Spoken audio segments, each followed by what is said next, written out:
भारत रुक जाओ वरना अंजाम बुरा होगा। ये धमकी किसी आतंकी संगठन की नहीं बल्कि दुनिया की सबसे बड़ी लोकतांत्रिक ताकत के कैबिनेट मंत्री की जुबान से निकली है। जरा सोचिए, एक तरफ भारत अफगानिस्तान के बीमार और मासूम लोगों तक दवाइयां पहुंचा रहा है और बदले में उसे धमकाया जा रहा है ईरान जैसा हाल करने की। पर्दे के पीछे से भारत को आंखें दिखाने वाला कोई और नहीं बल्कि अमेरिका के कैबिनेट मंत्री रॉबर्ट कैनेडी हैं। और उनका यह गुस्सा इसलिए नहीं फूट रहा कि उन्हें अमेरिकी कानूनों की बहुत फिक्र है, बल्कि इसलिए फूट रहा है क्योंकि उनके पाले हुए पाकिस्तान को भारत और तालिबान की इस नई कूटनीति से दिन में तारे नजर आ रहे हैं।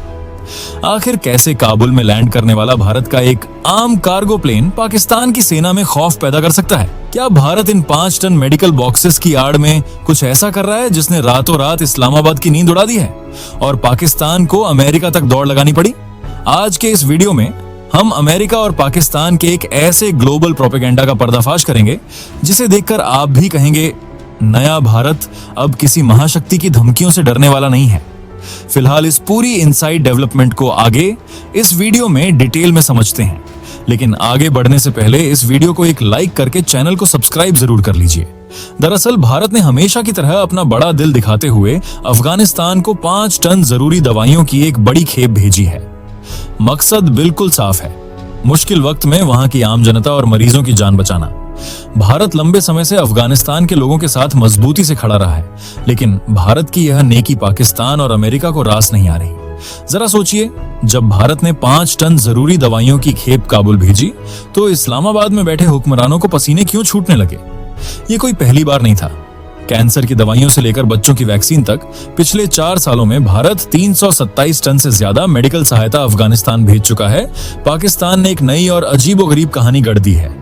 उनका आरोप है कि भारत इन दवाइयों के डिब्बों की आड़ में तालिबानी लड़ाकों को हथियार भेज रहा है। पाकिस्तान का तर्क है कि तालिबान पर पूरी दुनिया ने बैन लगा रखा है, अमेरिका ने उनके पैसे तक फ्रीज कर दिए हैं। तो ऐसे में पाकिस्तानी सेना पर हमला करने के लिए उनके पास हथियार आ कहां से रहे हैं?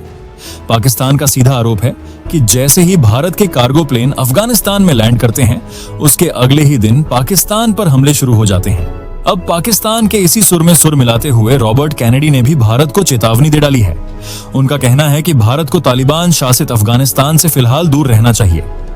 उनका सीधा इशारा है कि तालिबान अमेरिका की प्रतिबंधित सूची में है और अगर भारत के प्लेन यूं ही वहां जाते रहे तो अमेरिका को भारत पर भी कड़े एक्शन लेने पड़ेंगे। मतलब साफ शब्दों में सैंक्शंस, प्रतिबंधों का डर दिखाया जा रहा है। लेकिन दोस्तों, अब जरा इस कहानी का दूसरा पहलू देखिए जो इनकी असलियत खोलता है। पाकिस्तान खुलेआम पीओके, पाक अधिकृत कश्मीर में लोगों पर जुल्म ढा रहा है। वहां की जनता सड़कों पर रो रो कर अमेरिका और यूएन से मदद मांग रही है। लेकिन क्या अमेरिका ने एक भी शब्द कहा? बिल्कुल नहीं। उल्टे जब शहबाज शरीफ वहां चुनाव जीतते हैं तो उन्हें बधाइयां दी जाती हैं। यानी जो खुलेआम अत्याचार कर रहा है उसकी पीठ थपथपाई जा रही है और जो भारत मुश्किल में फंसे लोगों तक दवाइयां पहुंचा रहा है उसे धमकियां मिल रही हैं। भारत का स्टैंड बिल्कुल क्रिस्टल क्लियर है। यह मदद अफगान जनता की भलाई और स्वास्थ्य के लिए है। इसका किसी भी तरह के सैन्य या मिलिट्री ऑपरेशन से दूर दूर तक कोई लेना देना नहीं है। लेकिन पाकिस्तान की हालत उस खिसियानी बिल्ली जैसी हो गई है जो खंभा नोच रही है। पाकिस्तान दुनिया के सामने चीख चीख कर कह रहा है कि भारत दवाइयों की आड़ में तालिबान को हथियार बांट रहा है और पाकिस्तान के खिलाफ प्रॉक्सी वॉर यानी छद्म युद्ध लड़ रहा है। पाकिस्तानी सेना से लेकर उनके रक्षा मंत्री ख्वाजा आसिफ तक सब बिना सिर पैर के इल्जाम लगा रहे हैं कि दिल्ली और काबुल एक ही पन्ने पर हैं। वहीं 2026 में पाकिस्तानी सेना के प्रवक्ता अहमद शरीफ ने तो यहां तक कह दिया कि तालिबान भारत में बने ड्रोन का इस्तेमाल कर रहा है। सच्चाई तो यह है कि यह पाकिस्तान का सबसे बड़ा झूठ है, जिसे भारत ने सीधे तौर पर खारिज करते हुए इस्लामाबाद को आईना दिखा दिया है। भारत ने दुनिया को साफ बता दिया है कि इस्लामाबाद सिर्फ अपनी आंतरिक सुरक्षा की नाकामी छुपाने के लिए यह ड्रामा कर रहा है। लेकिन पाकिस्तान बाज नहीं आ रहा। उनके राष्ट्रपति आसिफ अली, जरदारी से लेकर यूएन में उनके दूत तक सब यही रोना रो रहे हैं कि भारत अफगानिस्तान का इस्तेमाल उन्हें अस्थिर करने के लिए कर रहा है। अब जरा इस पाकिस्तानी ड्रामे के पीछे का असली सच सुनिए। पाकिस्तान भारत का नाम लेकर दुनिया की आंखों में धूल झोंकना चाहता है क्योंकि उसके अपने ही घर में आग लगी हुई है।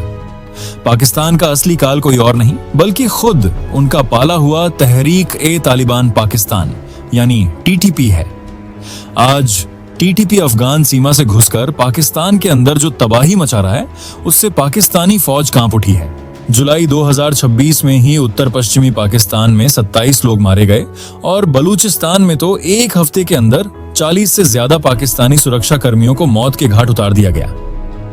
आंकड़े गवाही दे रहे हैं कि पाकिस्तान में आतंकी हमलों में होने वाली मौतें पिछले साल 34% तक बढ़ गई हैं। जो आतंकवाद पाकिस्तान ने दूसरों के लिए बोया था, आज वही आतंकवाद उन्हें निगल रहा है। लेकिन अपनी इस शर्मनाक नाकामी और फजीहत को छुपाने के लिए पाकिस्तान ने हमेशा की तरह भारत को मोहरा बनाने की एक घटिया साजिश रची है। अपनी इसी नाकामी को छिपाने के लिए पाकिस्तान भारत और तालिबान के सुधरते रिश्तों से खौफजदा है। इतिहास गवाह है कि 1996 में जिस तालिबान को भारत ने मान्यता तक नहीं दी थी और 2008 में जिसने हमारे दूतावास पर हमला किया था, आज उसी तालिबान के साथ भारत एक मास्टर स्ट्रोक कूटनीति खेल रहा है।